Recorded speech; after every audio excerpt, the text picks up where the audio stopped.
Dumako tayo sa Batangas kung saan 47 na ang naitalang patay dahilan sa Bagyong Christine.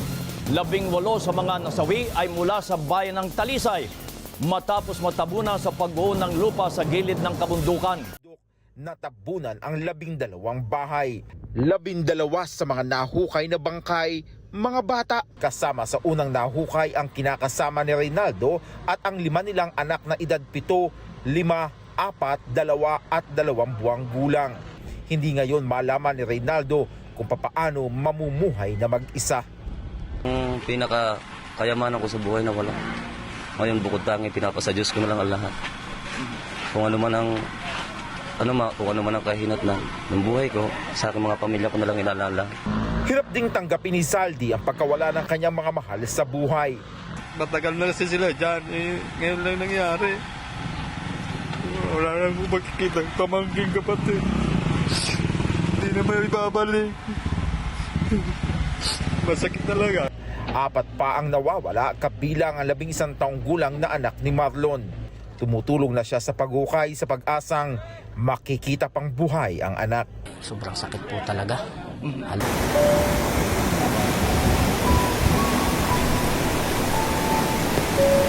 Salamat yung bagong gawa.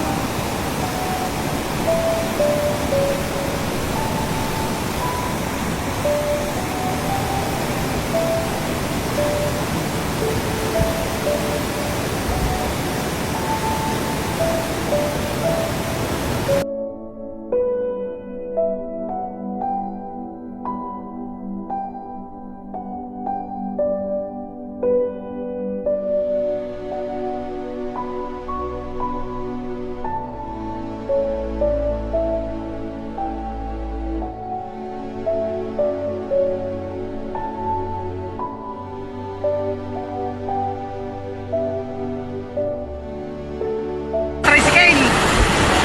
Boom!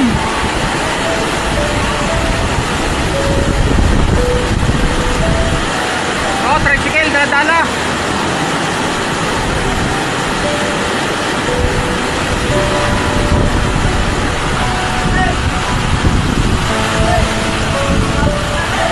Yan, tricycle. Tangina.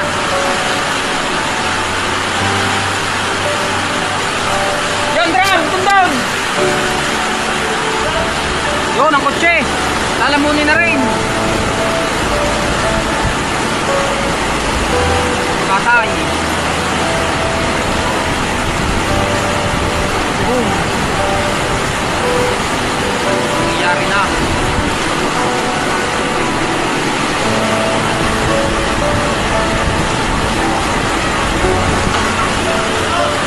Yon, ang poste. Bumigay na.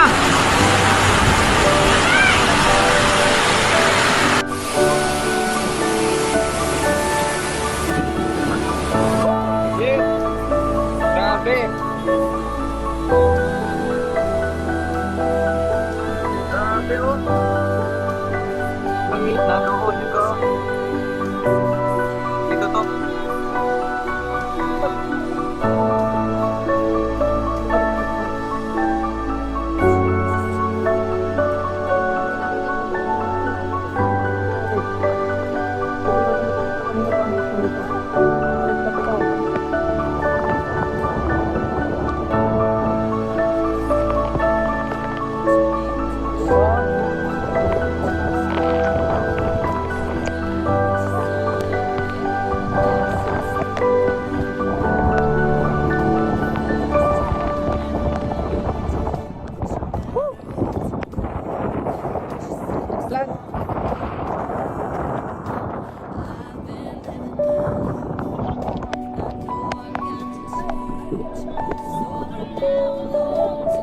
Ate, liwat ko! Ay!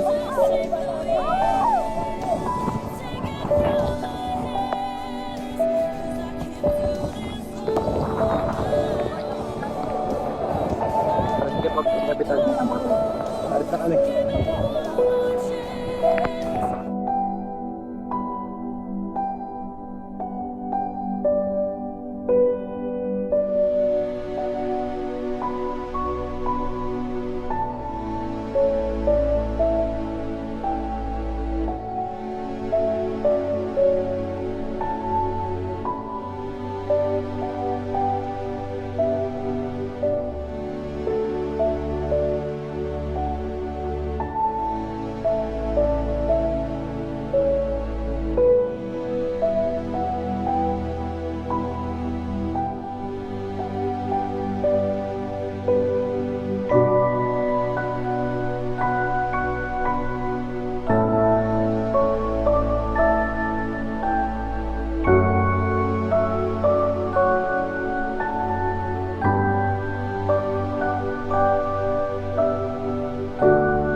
dahil hindi ko matanggap ang mga pangyayari.